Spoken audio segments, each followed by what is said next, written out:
We have got to address the Jonah Hill allegations. But before we get into all of that, I want to introduce myself. Welcome to Sydney Safe Space. This is an environment where we talk about entertainment, culture, politics, sports, dating, wellness, everything that is out there.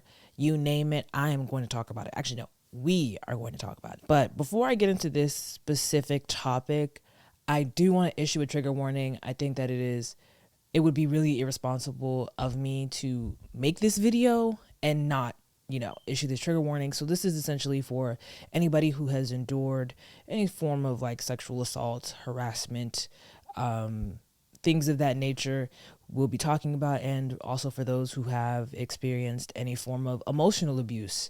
This is a trigger warning because I will be reading some of the tweets and some of the text messages that he was exposed for sending his ex-girlfriend. So let's get into the nitty-gritty of what is going on. Like what is happening?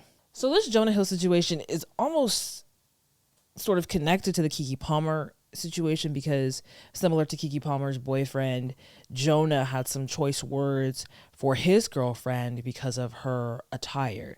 And when she exposed him and how his messages were, it was emotional manipulation in there for sure. When she exposed him for that, then Alexa Nicola, I think that's how you say it. Probably got it wrong, but it is what it is. Alexa Nicola, I believe she was on Zoe 101. She talked about a situation that she had, or an encounter that she had with Jonah, where he, forced himself onto her. Whew. Like the creep he is. The thing that's crazy about Jonah, and I'm known for my tangents, so I apologize in advance, but he looks how he behaves. He looks exactly how he behaves. A sight, not for sore eyes, that's for sure, because if a sore eye saw Jonah, I would go blind. You'd be sightless. I'm sorry. Let me get back on track. Rewind to the text messages. I just want to read out some of the things that he's saying to his girlfriend, who is a surfer. He sends this long message, plain and simple, if you need. Surfing with men, boundaryless, inappropriate friendships with men, to model, to post pictures of yourself in a bathing suit, to post sexual pictures, friendships with women who are in unstable places, and from your wild recent past, beyond getting a lunch or coffee or something respectful, I am not the right partner for you. If these things bring you to a place of happiness, I support it, and there will be no hard feelings. These are my boundaries for romantic partnership. My boundaries with you based on the ways these actions have hurt our trust.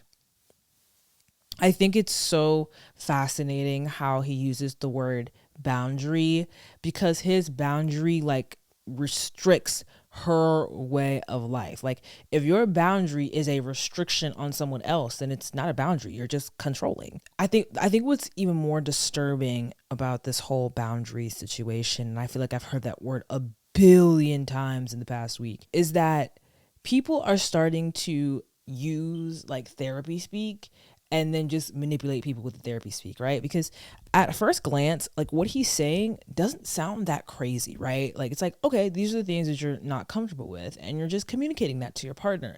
But it's not just that you're communicating that, is that you're legitimately giving your partner an ultimatum, which, as we all know, ultimatums are inherently manipulative to a certain degree. There's no room for compromise, right? There's no room for any of that in your boundary, and yet your boundary is imposed on her lifestyle, her previous lifestyle that she had before she met you. I think the other thing that's interesting about these boundaries is that there's no like real justification for why these boundaries exist, right? He's just like, this is my boundary. If you don't do what I want, well, then I can't be with you. Then you're not the person for me. Whatever. And it's like, okay, well, has she done something?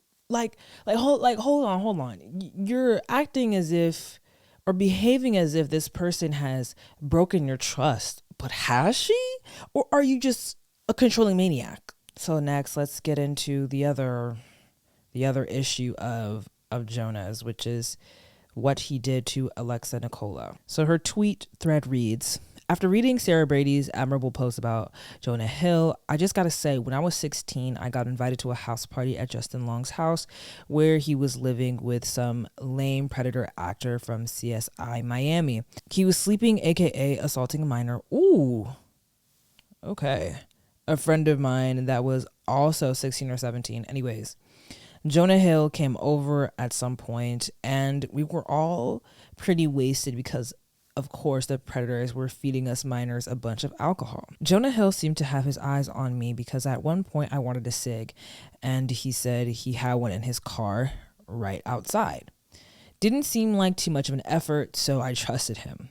I went outside and he grabbed the cigs from his front seat. Jonah Hill didn't hand me the cig, which I thought was weird. And then, as we walked back to the door, I asked him for it, and he said nothing, but slammed me to the door and shoved his tongue down my throat. I was so appalled, I pushed him off of me and ran inside. Alexa Nicole was 16. She was underage, and I believe Hill at the time was 24. Even if she was of age, it wouldn't be okay. But it's the fact that him and the people that he surrounds himself with purposefully made sure to only spend time around children because I'm sure children are easier to manipulate. They're easier to exploit. They're easier to harm. And when you harm a child or a teenager, they generally don't know how to process the harm. Sometimes they don't realize they've been harmed, right? Going back to the exploitation point. I really, really, really, really, really, really, really, really, really hate hearing these stories, and I hate knowing how awful and nefarious and terrible some of these people genuinely are. It's mind-boggling. It's absolutely mind-boggling that someone who is 24 years old thinks that it is okay to A, kiss somebody without consent, and B, hang around a bunch of minor girls. It's awful. And I think the thing that makes everything even worse is that even if Alexa had come out about this story then, nothing would have happened. Nothing is going to happen now. Cancel culture is fake. It's not real. It was never real. This will blow over in the next 24 to 48 hours when something new happens and the news cycle adjusts, as it always does. And Jonah Hill will deny, probably send out a few cease and desist, and boom, this will be done. We'll forget about it, whatever. And I think the things that sickens me even further, right, is that Jonah Hill is the guy who had a whole Netflix production about therapy and his therapist and how therapy changed his life. I'm sure therapy made his life better because I'm sure him going to therapy taught him how to be a better manipulator. It taught him how to abuse people more thoroughly and maintain some form of innocence, right, in the meantime, right? So he can control. He can be controlling, but he can just call it boundaries, right? Boundaries is a nicer word. Boundaries is an easier word to digest. That way the person I'm trying to control doesn't even realize that I'm controlling them. And then if they do realize it and they try to expose me, like his ex tried to expose him, there's still going to be hundreds of millions of people. Okay, that was such an exaggeration. I apologize. There's going to be thousands of people who come to my defense because I use the word boundaries. Yes, boundaries. I'm so smart. I'm so smart. And you know, I go to therapy, and therapy has made me a better person because I'm sure that I'm also manipulating my therapist as well and not telling him, you know, the full story. I wonder what he told his therapist about all this. They're lying. They're lying. They're lying on my name. They're lying on my name. That's what Jonah Hill sounds like to me. They're lying. I would never. No, I would never. And I'm not even trying to make light of the situation. This is just how I talk about things. But yeah, I have nothing more to say. There's no, I don't think this can be unpacked further. He's a creep. Jonah Hill is a creep. He's, a manipulative human being, and he has used therapy and the language and the behaviors that he's learned from therapy, and he has found a way to utilize these things in a manner where he can get away with his emotionally abusive behavior in a manner that exonerates him from all guilt or absolves him from all guilt. So yeah, that's about that awful human being. And yeah, that's all I have for you guys. Thank you for tuning in to this video. Remember, like, subscribe, comment for more.